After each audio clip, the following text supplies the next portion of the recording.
So here we have the new roller coaster coming in 2020, 10 inversion roller coaster. Looks very impressive. Can't wait to ride it. Coming along really nicely. So I think this is due to open around about May to summer 2020, and yeah, made some really good progress.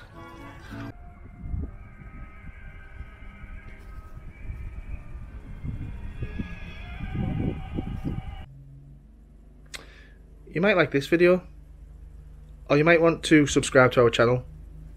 You might like this video, or you might like to subscribe to our channel. You might like this video, or you might like to subscribe to our channel. You might like this video, or you might like to subscribe to our channel.